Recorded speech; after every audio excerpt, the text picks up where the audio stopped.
United, together here we stand. Savannah and Feel It Pay, your workplace wellness, our band. Where culture meets health and wisdom takes hold.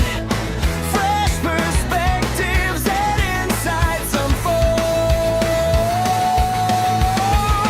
Building stronger teams, brighter paths ahead. A workplace where passion and purpose are fed. Join us, engage, and elevate your game. Wellness that works puts growth In the frame.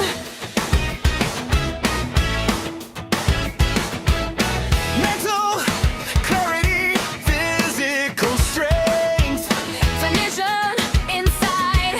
tools and strategies that get it right. Real stories, real growth, real change that lasts. Practical guidance that moves you fast. Workplace wellness hour brings substance and spark. Together we flourish. Together we make your mark. Building stronger teams, brighter paths ahead. A workplace where passion and purpose are fed. Join us, engage, and elevate your game. Wellness that works puts growth in the frame.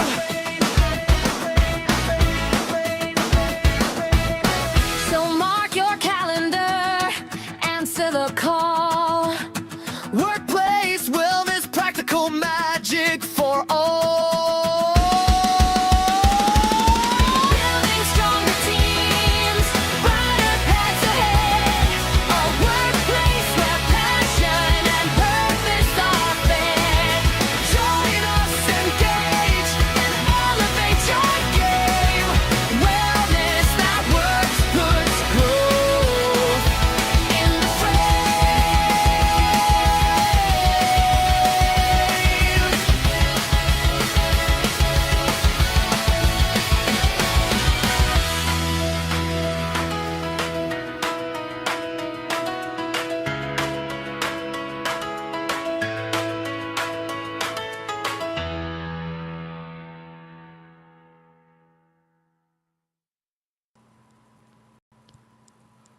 Well, hello, everyone, and welcome to another Workplace Wellness Hour. It is Monday, June 8th, 2026, and we are excited about today's topic about acquired neurodivergence and the workplace, what we need to understand better. But before we get started about the topic and introduce our special guest, Sumana, how are you? How have you been these past I am happy. I am well. It's sunny. The weather's great. I went for a really great hike this weekend. I don't know if you saw on Instagram, but it was a little bit challenging. My legs are very sore, but it is totally worth it. No I pain, no always feel gain. like I'm on top of the world when I do these hikes. How have you been, Felipe? You know what? I've been busy. I've been good. There's some hopefully good things happening for me this week, Yes. which I'll announce later. Yes. But this past weekend, I had a wonderful Saturday. Went to a nice dinner with my wife, Jaleo's restaurant, known for Spanish tapas. And me and her love everything the same. She's not a big fan of blue cheese, and there's this really like smelly blue cheese from Spain, the part of Spain that I'm from, called queso cabrales, and it's from Mhm. Asturias. And they had it at the restaurant. I'm like, let me get some of this cheese. Now, my brother was with us, and he and I devoured the cheese, that specific cheese. And then we went to go see the play Othello. And so, for those of you that don't know, I did a post about this. I know I talk about Marvel, I talk about HR, I talk about Star Wars. I'm a big Shakespeare nut. I love it.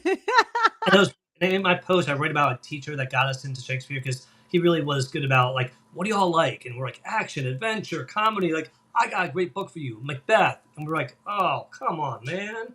But and read the post, and I'll tell you about how he inspired us. But here's the thing: So my brother every other year gets us tickets to see a Shakespeare play as a Christmas gift. So this year he got us tickets to Othello. So after the dinner, we went to the play, and about right before intermission, I just started getting sweaty, really sweaty. Uh-oh. Uh-oh. And my stomach wasn't feeling good. I'm like, "Chick, are you okay?" I was like, "I don't know. I feel like I'm gonna get sick." She's like, "Why don't you go to the bathroom?" I was like, "I feel bad getting up in the middle of the play, but I might have to."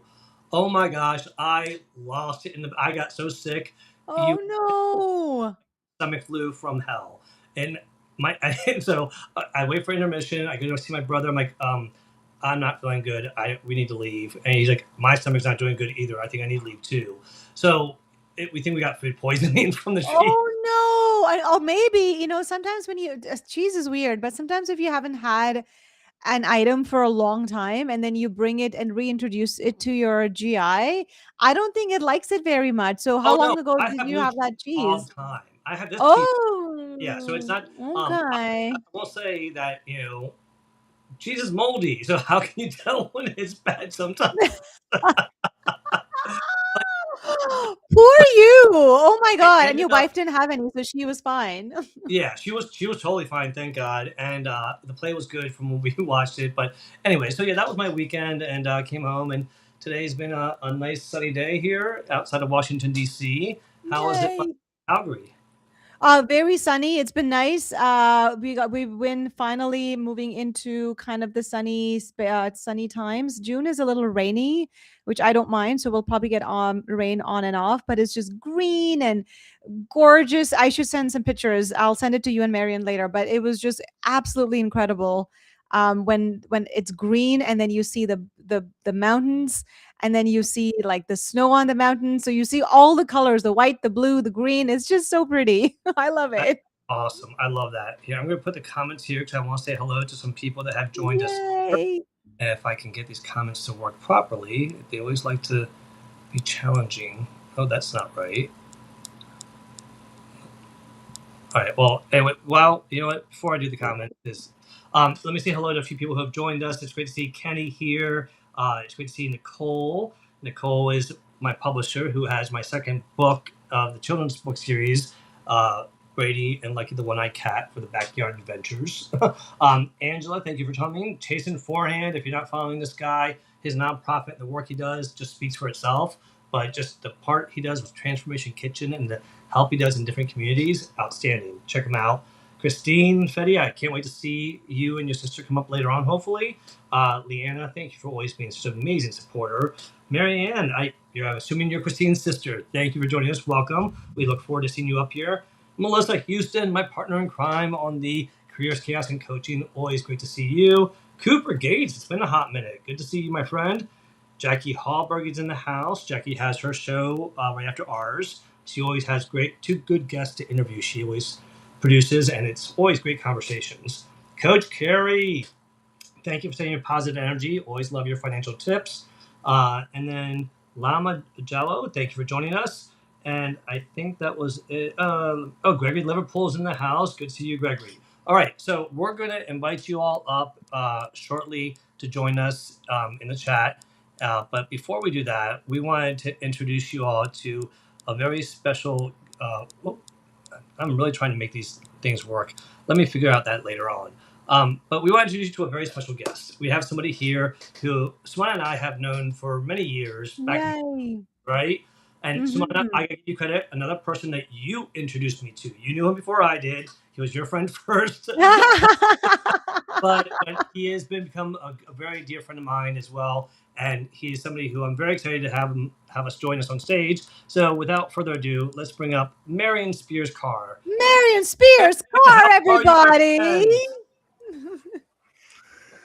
Hi, Marion. Hey, Samana. Hey, Felipe. I'm thinking about your blue cheese thing. I'm completely obsessed now with the fear of blue cheese. I didn't know I was going to have that. Now I have it, but okay, we're good. No, don't have a It's great to fear. be here, Blue cheese Samana. is It's great to good. be here, Felipe. Don't Oh, be no, I afraid of love blue it. cheese. I love it, but like in the Well, middle listen, of Othello, that's crazy. Anyways, good to be Before here. you get into this, I wanted to introduce you properly and let people know that anyone who has not been following Marion, I highly recommend you to follow him. He is somebody who is a healthcare executive, a leadership coach, a speaker. He's a podcast host. He's founder of Inflow Executives. He's got 30 years of experience of helping leaders and organizations succeed, and he dedicates a lot of his time to understanding how people perform at their best, which is not common in a lot of leadership. So, but what makes his perspective especially powerful, I think, is it comes from both a professional expertise and a personal experience. Um, he'll share about a traumatic injury that he had that he caused him to become a strong advocate for brain injury awareness, neurodiversity, and creating workplace where people can thrive regardless of how their brain works. So, Marion, I'm excited to have you here. Please share a little bit more about yourself, introduce yourself to this crew, and then Simone and I are going to ask you some questions. But before that, introduce yourself so that they can know a little bit more about you. Thank you so much. And it's great to be here. And all of us go back to the Clubhouse days, and that's how we got connected when we were trying to figure out how to keep communicating.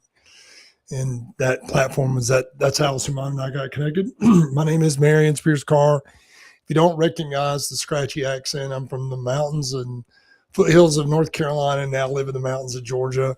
As Felipe pointed out, I've been in the leadership development and executive search space for 30 plus years.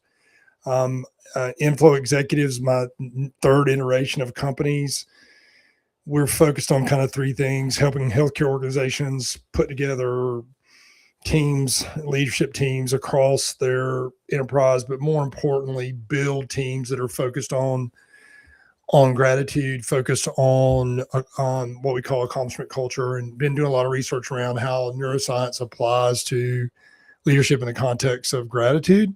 Felipe pointed out that this area of discussion today is a very personal one. I can't claim to be an expert in the space of acquired neurodiversity, but I can hold fast to the fact that I'm part of that population. I grew up in the extreme sports world before it was called extreme sports. I was in the early days of the gravity sports movement and cycling as well. And when I was 18, I had the first of 3 head injuries, but the one that was the most severe, a traumatic brain injury, when I got hit by a car on a bicycle training for a race. I tried to return to cycling, road cycling, but that was not in the cards for me. It was a major change for me. I was very blessed that I was, an elite athlete and recovered physically, did not have a lot of the physical manifestations of my brain injury that most people with the type of brain injury that I had normally present. The challenges of my brain injury came over time, where I lost my ability to retain anything in short-term memory. I became completely deaf in my right ear and partially deaf in my left. I developed what you would describe as ADHD type situations, anxiety, which Felipe, you and I talked about. I can speak to that a little bit as well. And over time that I had to learn how to learn again. I had to learn how to study again. I had to learn how to retain information again. So it's been a lifelong focus of mine to learn about that particular employee population, or that particular population. I've had 2 other head injuries as well that added to that. And now I'm I've moved into the old age, I guess. I'm in my mid 60s now and just started a new company 2.5 years ago. So now I'm dealing with the challenges of cognitive decline just because of my age. So this is just an incredibly important topic, because there's people that are in this space, the acquired neurodiversity space. There may be not as many as you would think in the population, the work population, but actually there's probably more than you would suspect. So this has just been a really important topic of advocacy for me. And we can get into the questions, but I've learned to adapt, learn how to change, learn how to learn. And this was just a really important piece of discussion. So Felipe, thank you. And Samana, thank you so much for letting me be on the show. Well, Marion, thank you. Look forward to the conversation. You have such an amazing history, and really, again, if you're not following Marion, check out his LinkedIn feed. He has such great stuff that he shares. And not only that, talking about extreme sports, there was one of his posts. You see this guy zooming down the street on a skateboard, and all of a sudden it gets up really close, and you see it's actually Marion on the skateboard. So check it out. And before I forget, I do want to wish Nick and Guy a very happy birthday. Today is her birthday, even though I wished it to her a day early. Happy birthday. But happy birthday. But so we're asking some questions here, and then we're going to invite some people up. So we'll take turns. I'll go first, and I'll hand it over to Sumana. So the first question, I think, just to kind of level the playing field for people is, acquired neurodivergence is different than what most people traditionally think about when they hear neurodiversity. So for people hearing it for the first time, how do you define acquired neurodiversity? Well, in the classical sense, the movement to understand neurodiversity in the workplace has been centered on, developmental neurodiversity like ADHD or autism, a spectrum disorder or dyslexia or some form of that, where the differentiation comes. And there's a big debate, and there are purists that say that these other areas are not necessarily should fall in the category of it, but acquired neurodiversity really is a change in how your brain works later in life, either due to illness. I mentioned traumatic brain injury, falls, vehicle accidents, sports injuries, military injuries. Matter of fact, we could get into that, but PTSD in the military is tremendously related. And there's studies out there. You can go find them. You don't just have to Google them, go to and look at actually classic studies. A lot of PTSD is related to brain injury. So those would fall in that. The other, in terms of acquired neurodiversity, is ischemic stroke or hemorrhagic stroke. That changes how the brain functions. Transient ischemic attacks, for example, that have lasting effects. And then the other one, the one that's really fascinating to me now, is one that I just started reading about. And this is the impact that long COVID is having on our employee population, and with cognitive fatigue, brain fog, executive functioning challenges. And then one other area that is, and particularly for me, I'm completely deaf in my right ear and partially deaf in my left. Workspaces for me if they have too much noise in the background, I struggle. So if we think about acquired neurodiversity as something that happened later in life, at different ages, and is not the way they were from birth. So I don't know if that's a long answer to your short question, but that would be my answer. No, that was very helpful, and I think that helps a lot of people understand a little bit of what it's like, because I think a lot of people understand what the most common ones are, like you mentioned, ADHD and autism, but having it midlife, and like you said, the PTSD, I didn't even think about how that definitely impacts how people's brain works. That triggering that they get from PTSD is impacting their brain. So that was very enlightening, Marion. I'm going to hand it over to Samana for the next question. Over to you, Samana. Yeah, no, thank you so much, Marion. And also thank you for sharing your story. I know a little bit about this from knowing you for several years now. And honestly, this is kind of like taking me back to the time when we first met back in Clubhouse. We've done so much work together, and we've actually never, strangely enough, never really talked about this particular topic, and all of the healthcare conversations that we've had. I know it's come up like here and there. So first of all, I just want to thank you for being so vulnerable and for sharing. I appreciate that, because I know there's a lot of folks that are listening For us, even sometimes, even for me, like we had a few weeks ago, we had Farah Jamil from Calgary, who is a neurodivergent leader, also from healthcare. And we learned a lot just from that conversation with her. So this is kind of a really cool, almost like a second part to that continuing of that conversation. For me, Oh, that's good. when I was thinking about this, I'm thinking more from the workplace well-being, as you know, from the workplace well-being perspective. And I think I have like one question, which I'm sure you may be able to at least add a bit of enlightenment to, which is how do we treat, because when it comes to burnout and return to work, there's a lot of literature that supports that there's specific things that leaders need to do to support return to work for burned out individuals to allow them to sustain in the work environment. Now, how does that apply to individuals who have acquired neurodivergence, so that we are supporting the employees, providing them like more of that meaningful support, more so than just like that compliance based model, which I know, you know, in health we see a lot. So that's my question. Like, Oh, what do yeah. you think workplaces need to be doing? Thank you.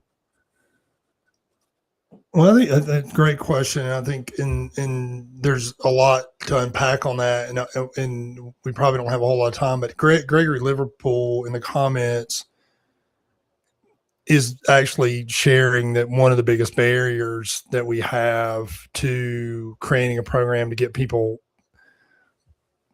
onboarded back in to create that wellness is that it is grossly underreported. People who are neurodiverse or have particularly acquired neurodiversity are often, he says, people are masking to the core. What they're concerned about in a lot of ways, Gregory, I love that comment, and you're on point in my opinion.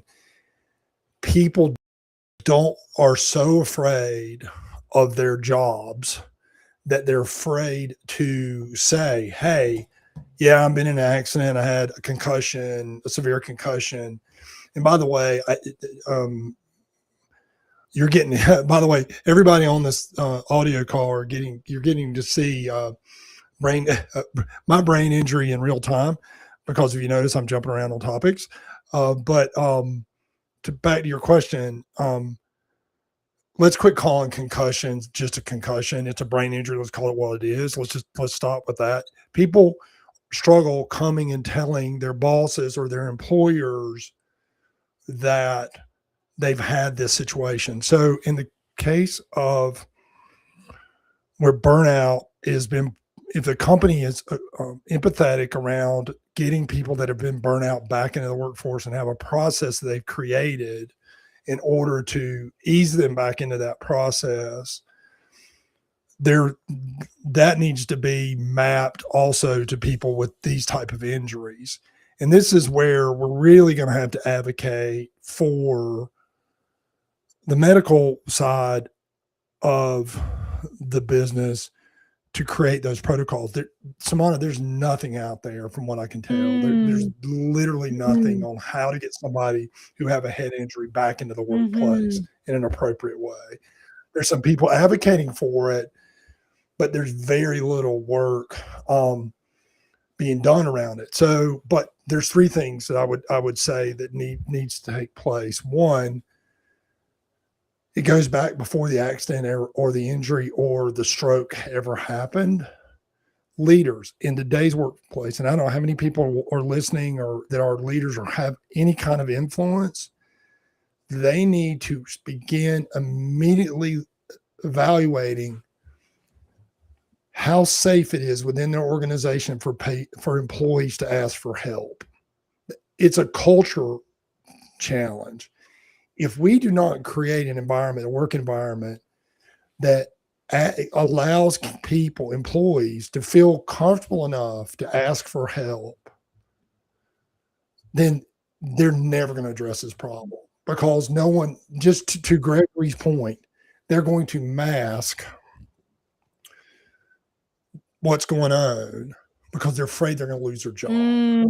So I don't know if I answered. So that's the first thing. We have to create an environment before any of this happens, and this, you're talking about wellness on a grand scale, we have to create an environment as leaders where people feel comfortable enough to say, hey, look, I got a problem.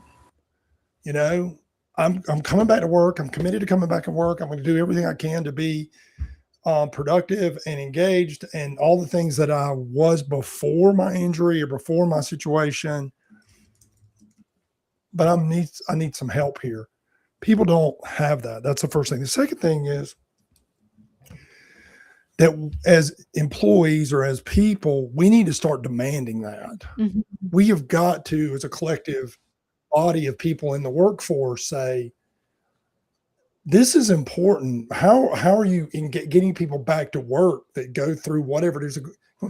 So I was at a company, not Nick, to my next question to you, actually. So before you dive into that, I want to ask you this question because I think it's going to be very specific to that.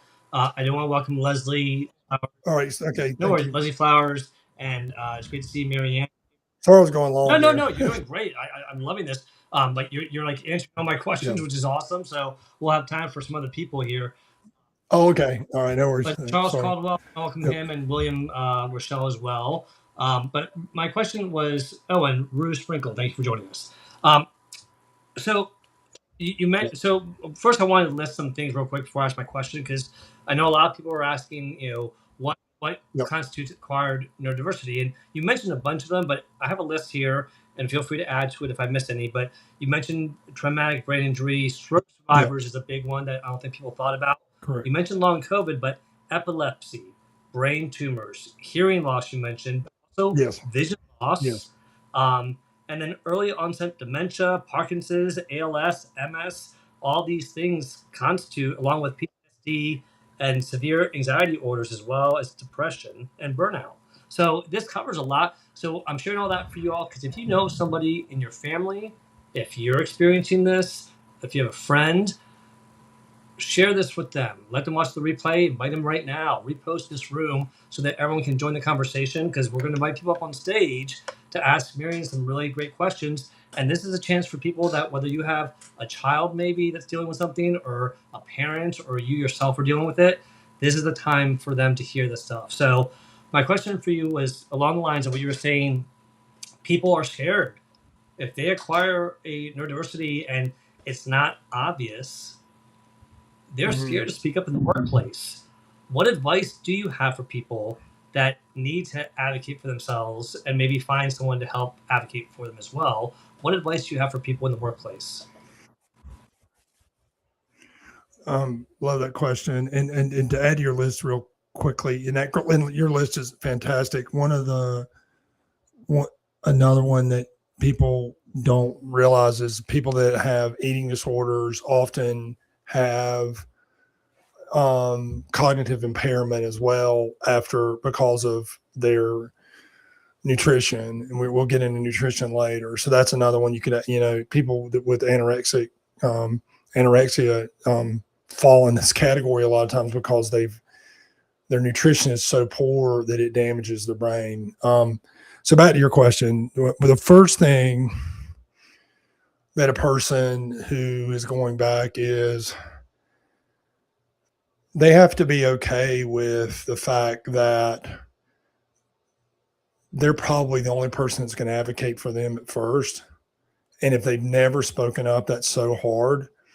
But in order for them to protect themselves from a really bad situation, they have to be bold enough to say, hey, this is something I'm dealing with. And the second part of that is to take account of why are they going back to work? What are the reasons that they're going back to work? And if you think about it, what's the drivers for going back to work? For a lot of people, it might be just because that's how they make a living. They need to take care of themselves. But a lot of people work because they're taking care of other people, their children, their spouse. Now we have situations where there's a whole generation of people who are still taking care of teenagers, but also now taking care of their parents. Right. So there's stakeholders who rely on this person. So my point, and this was has been really my driver. There have been so many times, Felipe, I wanted to say, I'm done. I'm just quit. I'm done. I'm just going to quit whatever it was I was doing. But when I took account of who needed me to take, to do my job and to work about my team, my family, my children, whatever it is, that gives us some driver. So write down what are the, those motivations. The third thing is with the internet now, and I know there's a lot of junk on there, and don't just spend time on ChatGPT, but see if there is some kind of brain injury advocacy group, if it's brain injury, or other advocacy groups for your specific situation, and reach out to that organization to get support on how to go back into the workforce. For example, brain injury programs, each state in the U.S. have very robust brain injury programs. Canada does, and then has some great programs as well. So those are the three things. The first thing is focus on trying to take care of themselves so they can get back in the workforce and advocate for themselves, because nobody else is going to do it at first. It's just the way it is, unfortunately. Secondly, write down the reasons why you need to go back to work and what your motivations are. People will tend to do things and work hard for if there's other people involved, and what's their mission, et cetera, et cetera. The third piece is look for advocacy groups around the marketplace. Does that make sense? I know it's No, my answers are kind of absolutely. long And I tonight, so my apologies for that. No, you're sharing brilliant stuff here, and I think advocating for yourself, like you said, is the most important thing, and it's probably the hardest thing. But finding someone to advocate for you is so important. Look, being an HR person, I'll tell you right now, know your rights, know the laws for accommodations, because you have a right. You gotta be Exactly. They gotta be reasonable Exactly. accommodations. You can't have someone build a brand new office with all this new tech in you just because you need a quiet office. They can put you in a quiet office that maybe isn't the nicest one, but it's quiet. That is an accommodation. But I want to acknowledge Nick's comment about she put in her bipolarism. And when I was researching this, because that's one of the things I love about the show is Sumana, you make me learn. And today and this past week, Marion, you've had me learn so much by the research I did. But one thing is I have relatives that are bipolar, and correct me if I'm wrong about any of this, what I learned was that it falls under neurodivergency, but a lot of people sometimes don't have the same symptoms because the brain function, it does affect cognitive and emotion and sensory, but a lot of the other effects are emotional effects versus cognitive effects. And I think that's why people sometimes forget to mention bipolarism, but that is considered under the neurodivergency umbrella, correct? Yeah, and that would probably tend to, if you that that tends to fall under the original definition of neurodiversity, where, I don't know anything necessarily about bipolar, but that's that seems to be how the brain's functioning. I think what my area of is more around and I'm not going to use the word normal, because nobody on the world in the planet is normal. Like, they're not. It's just not. There's no such thing. No such thing. I'm like, come on. Anybody says they're normal is just lying completely out of their ears. Normal doesn't exist. But just typical brain function. But what's really interesting to me is not the being labeled as around, are you within this category or that category, as much as it is having leaders that can pay attention enough to see that there's something going on with their team members, their employees, in a way that, oh, this is different than what we've experienced before with this person. What can we do to help? And it's not just about labeling. It's like it's more, it's really important for us to understand that accommodation and stuff, it could be as simple as, Felipe, not having so much background music in the office. what they may find is there might be 10 other employees that'll be like, just give me regular white noise. That's way better. Like sometimes we make an accommodation for like one. We're worried about making an accommodation for one person and then nobody else had spoken up. Then all of a sudden it's like, oh, wait a minute, that was better. Like there's so much to unpack. So again, yeah, y'all shouldn't have me on at night. There we go. This is what happens. No, it's okay, but headphones are an accommodation technically. So, Sumana, over to you because this conversation is exactly great. I love this. So, over to you, my friend. Sumana. I'm here. Sorry, I was trying to find my mouse. Love this discussion. So Marion, this, I talk about the workplace well-being in sort of this framework of IGLO. So individual, group, teams. Group and teams are the same, and then leader and the organization. So IGLO. And I know this conversation earlier, you said, we've got to put the onus on the individuals to self-advocate, which I think is great.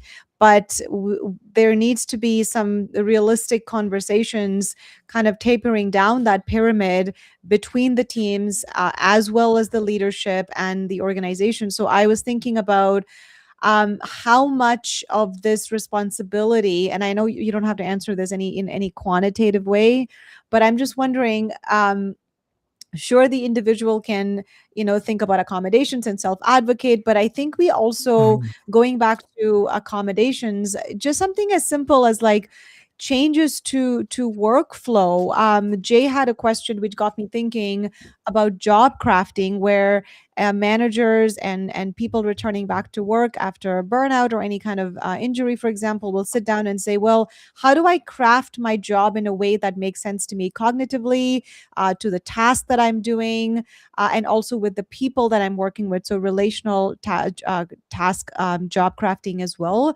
So I'm just wondering, are we putting too much of the onus on the individual when the individual is just adapting to this new way of being? For even when I got back to work after my concussion, after a car accident, like almost 15 years ago now, I didn't actually know what to ask for. I was relying on the organization to help me and my manager to see me through to succeed. So what do you have to say about that? No, I agree. I agree with you. Again, my point is on the first avocation piece, if I'm managing 5 people and somebody goes and has an accident and I hear that, that they're out because they had a concussion, because I have a point of reference as leader about what post-concussion's like for a lot of people, I can be empathetic and I can already have that awareness. The reason I mentioned that they have to start the process from a self-advocacy perspective is because until you tell your boss or till you tell the company or whatever that there's something different, they're not going to pay attention. So, but to your point, this is why this advocacy work needs to be done so much, is we need to educate leaders when somebody has been in an accident of some sort or an illness.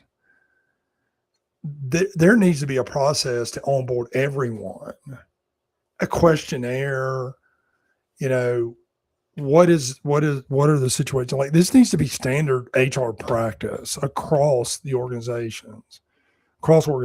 It needs to be standardized, and that's not there. We're just not there. So yes, it is a responsibility.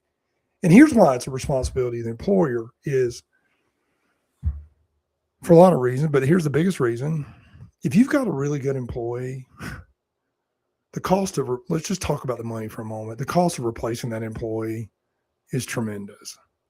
And with the workforce, yes, there's a lot of people in the workforce looking for jobs right now. But from a recruiter perspective, I'm on the recruiting side, the talent pool, even though there's a lot of people in the marketplace, doesn't necessarily mean that the talent pool that's in the marketplace is perfect. If I've got an employee that has made a contribution or is a valuable team member, or anybody for that matter, from an empathetic perspective, we need to create a process to say, hey, you've been through some things.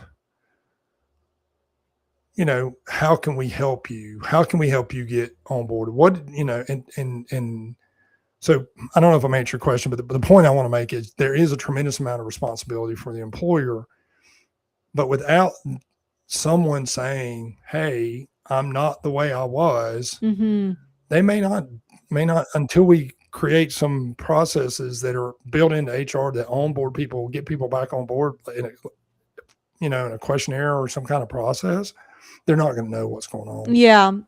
That Definitely helps. The reason I wanted to say that, and I'm curious to hear Felipe's perspective also on this one is I have seen this firsthand where I was too nervous to say something. People were turning back even from any kind of disability. There's literature to support that return to work workers who are returning to work after burnout or even mat leave, for example. If the manager support is not available, they tend to be very disconnected, not as passionate about the work, and they start to feel a sense of inadequacy, which further leads to feeling like I don't belong. So that sense of belonging starts to they don't feel like they matter, and most of us end up going back into depression if it already doesn't exist. So I think that leader support, rather than saying, you know what, work with the HR team and your return to work counselor and just let us know what you need. And it always feels weird. I don't know, Felipe, how it is in the United States, but it always feels weird when they just pass you on to HR or to the RTW team, and it doesn't really feel like humanizing. I don't know. It just feels like more work needs to be done there. No, and I definitely think that the re-onboarding, if you will, of them into the workplace is really something important for them to look at. HR should be involved because ideally, that accommodation doesn't need to be publicized. Ideally, if it can be kept quiet. No. Yeah, we got HIPAA issues. Yeah, Yeah, you're right. not I agree put with that. spotlight on them so brightly. Let's keep it respectful because it is a lot of times a medical thing that HIPAA here in the U.S., as well as I know it's called something different in Canada, protects us from sharing that information with people. But some accommodations, if someone's getting moved to a new office, is kind of bothersome. But listen, Marion, we've got a bunch of people that want to speak to you and ask you questions. I'm going to tell everyone right now. Okay, great. Let me. Well, let me say one thing, and then you can speak while people come up on stage. But we do have a very hard stop at 9 o'clock. Yeah, that'll be good. And so I'm going to ask everyone that comes up. Yep. They have a maximum of 2 minutes a person because I need to respect everyone's time so we can finish up at 9 promptly so that Marion and Simone and I can wrap up. But so if I cut you off, I'm not being rude. I'm saying it ahead of time. 2-minute max for everyone. So with that being said, we're going to bring our first people up on stage. But Marion, what you're going to say, go ahead. Yeah, I think Jay Trivedi is making a really good point that most managers are don't really care, and that's where we have to have a cultural shift across organizations, a dramatic shift in that, and that's going to take a long time. I mean, I agree with you, Jay, that a lot of them are just more worried about sales and profit, but I can speak to customer satisfaction.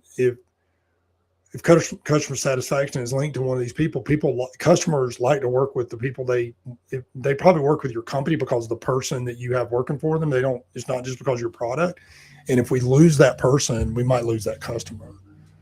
So anyway, that's my point. Back to you, Felipe. Yeah, no, this is great. Thank you so much. Felipe is probably maybe the audio is not working, but anyways, we have are you back? Yeah, there you go. You're back. All right. All right. So, all right. So we have Christine Fetty and her sister Marianne. They have some questions for you. They have some to share about a personal experience. So, Christine, I'm going to hand the mic over to you and your sister Marianne. Introduce yourself and ask Marianne your question. Hey, Felipe. Thanks for having us on. I will say something really quick, and then I'll have my sister share because it's really her son that we're speaking about.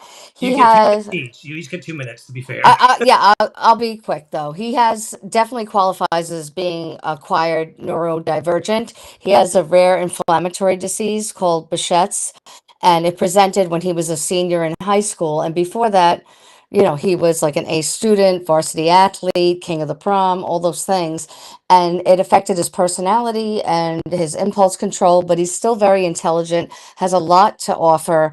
And so for somebody, and I'll have my sister share also, for somebody who hasn't had that much work experience, he actually graduated college. He was able to do that with a coach. He has a job in retail that he's very overqualified for and would like to do something else. And I liked what Sumara said about advocating, like somebody, I don't know how well he would advocate for himself, even though he has a lot to bring to the table. So I'm going to land it there and let my sister Marianne take over. Hey, thanks so much for giving the background, Chris. I really identify with your story, Mariam. Thank you so much for sharing it. My son has so many similarities in that he was just about 18 when his acquired brain injury affected him. And so he was sort of in that stage where he was going from boyhood, young adult to man. So like he didn't really have a lot of experience in the adult world in the employment you know, as an employee, so to speak. And just I wonder if you could speak at all to trying to find employment opportunities for people that want to find a job that values them and they can themselves feel valued. It seems as if every situation we get into where we're trying to ask for assistance and trying to get some advocacy, and I'm trying to advocate on his behalf. We work with the state and vocational rehab, and most of the jobs that he will get are minimum hour jobs per week. Most of them are like stocking shelves or breaking down boxes, which of course is, you know, somebody has to do those jobs, but it's really just difficult Yeah. really trying to find an employer that will really just look at his potential and look past like some of the more obvious symptoms that he has to work with him. And it really does seem sometimes like I'm listening to a lot of the conversation and it's inspiring, but at the same time, it sounds very idealistic to me. Like it's not the world that I'm like living in right now with my son. So I'm just wondering if you could speak to that at all, or if you have any advice for a young adult that's going through this. Yeah, I'll offer two things. Felipe, if you'll send Marianne and Chris my email, I'll schedule a call with you guys. Marianne, this is really an area that I have a lot of interest in. And might be able to help you. But first, the first thing is start focusing on researching companies in your area that talk about the stocking shelf piece and all. I get that that's like the, you know, the Goodwills and those kind of things, and those are great places for some people. But with your son, the biggest thing is we need to find companies that already have experience in hiring people with similar situations.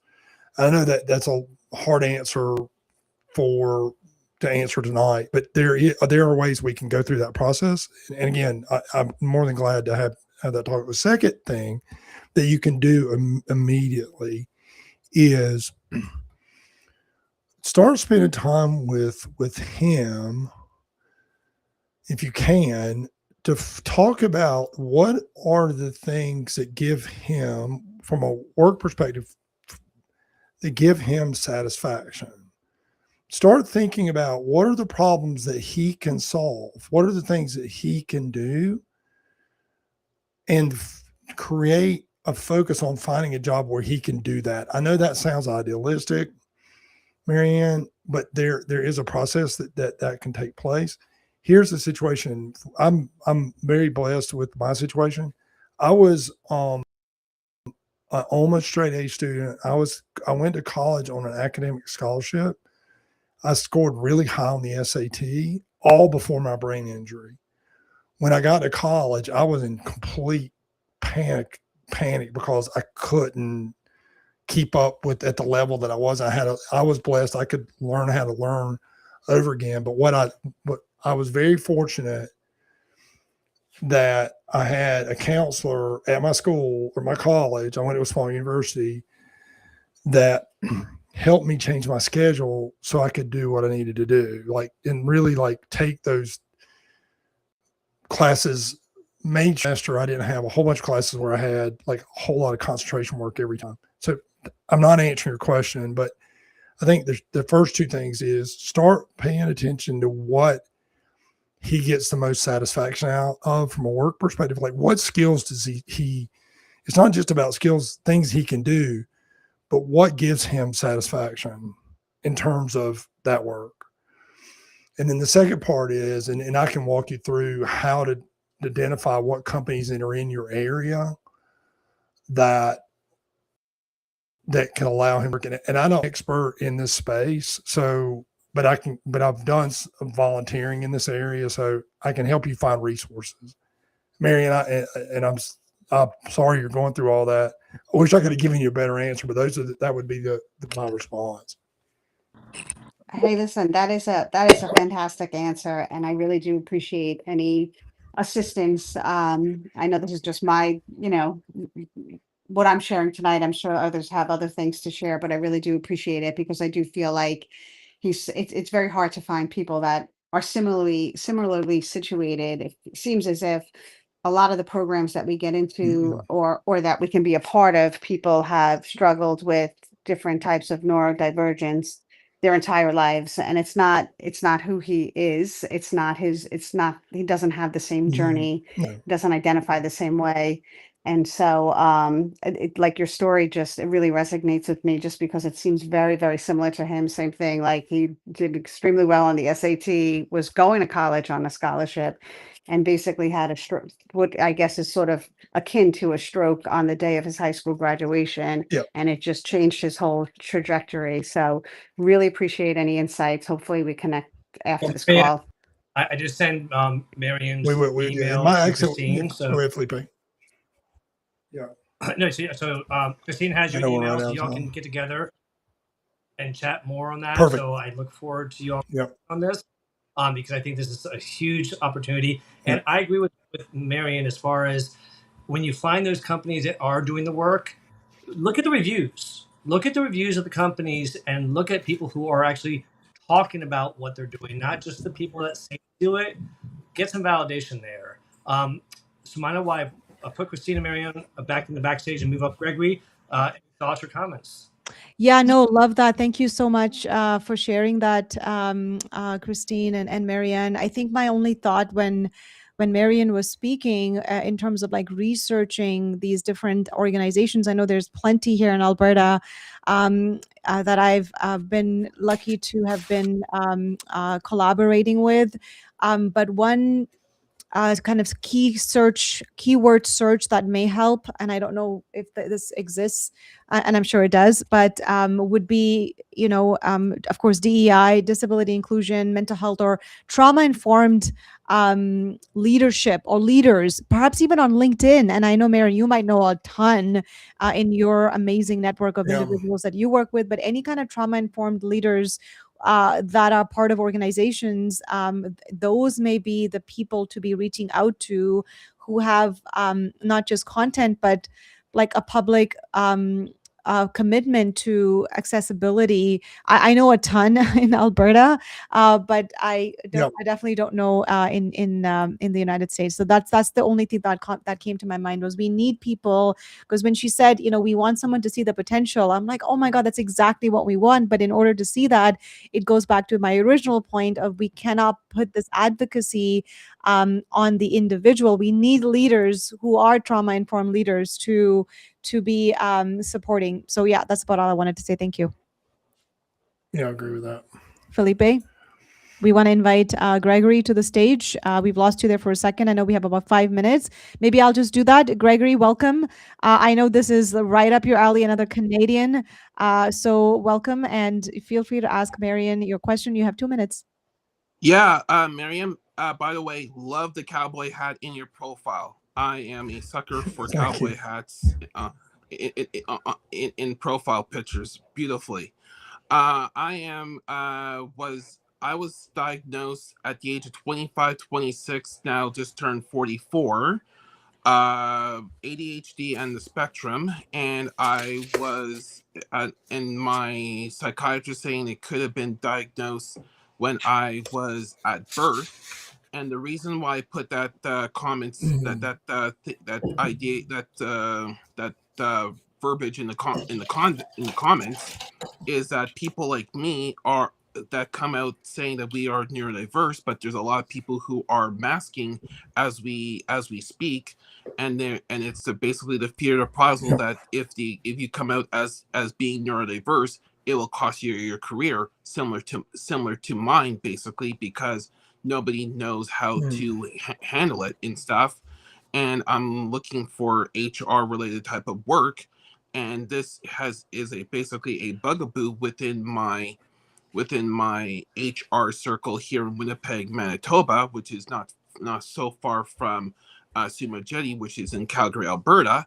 And it's basically, I will say, I get little to no support, and I mean real-time support in terms of people advocating for me and or knocking down barriers per se. It's basically, I will say, leadership by verbal and by talk, but not leadership by actual Gregory, you have 1 minute actual left, my thoughts and friend. stuff. So yeah, so that's basically my comment and stuff. And how can we basically find people who are sage leaders in terms of curiosity leadership for people in the neurodiverse community that they could really rely on and stuff. So thank you. Yeah, I think. I think from a job search perspective, Gregory, and I can understand. I've seen what you're going through. I think one of the things that you could do is try to think about what is a problem. Set aside for a moment from the diagnosis and the challenge you have. Think about what is, as an HR professional, and you don't have to answer it today. We won't be able to answer it in the 2 minutes we have, but think about approaching your job search from the perspective of what is the problem you solve better than most people, better than most people in the HR space. But what is like one, and again, we don't have time to answer it tonight, but try to think about what your value proposition in the marketplace is around specifically the problem that you solve most, better than most. And then start looking for companies that have that problem to be solved. Now, that sounds idealistic, but there's some value in that, because if you can work with some people to get in front of people who are solving or need that problem solved, they're going to want to talk to you. And if they want to talk to you, you can you have that opportunity to potentially work with them. The thing is, if we just lead with the needs, et cetera, that's all important. But ultimately in the marketplace is, what is a problem you solve better than most? And who are the people that need to solve that problem? Felipe, back to you. I know we only have 1 minute. I think we keep losing. Oh, there you are. Yeah. Any last words before we wrap up? No, I'm good. Thank you so much, Gregory. Great question. And I know we can continue talking about this for a long time. I do appreciate all of the fantastic comments. I don't think I've read all of them, Marion. I am so grateful to have you on stage with us. It's been such a long time. So I really do appreciate you being here and talking and learning from you. And I'm going to go back and look at some of the comments. But I do have to hop off of here. The only thing I'll say that's coming up for me on Wednesday is a LinkedIn Live reskill with Jetty. I do a 30-minute LinkedIn Live, and this month we're going to talk about employee recognition 4 different ways. So pop in for that. It'll be short and sweet. Anybody who wants to join, it'll be up as soon as I hang up from this show. Thank you, Marion. Thank you, Felipe. Thank you, Samara. See you.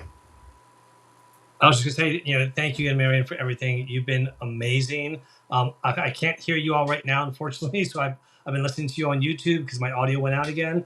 But we are probably going to have part 2, because I'm going to say that I want to have you back, Marion, for another discussion to continue this, because I think this has definitely been a very thought-provoking conversation that people have had a lot of questions about, and it's opened up our eyes to a lot more awareness about this. I know it's opened up my eyes to be more aware of it in the workplace for people who come back after any kind of injury or something that's made them acquired neurodivergency. But you have been amazing. If you're not following Marion, please follow him. He's available, obviously, on LinkedIn. Marion, are there any other places people can find you? No, that's LinkedIn is my domain, and send me connect requests. Everybody in the comments that are not a first level connection. I know I saw several of my first level connections in the chat, but please connect with me. This is advocacy space for me. This is important, and it aligns with the neuroscience work that we're doing in gratitude training development, and I'm studying everything I can about this area because it speaks to leadership in the context of the workforce. And so please send me connect requests and connect with me there. That's the best place right now. I have a LinkedIn live show too called the Healthcare Leadership Show. Tomorrow morning we're going to have one with the doctor out of Chicago talking about gratitude as physician superpower. So Felipe, so honored to be here and to be with your audience, and I look forward to connecting with everyone. And yeah, let's do it again. I'd love to go. I'd love to go further on this because it's important discussion. So have a great night. Thank you so much.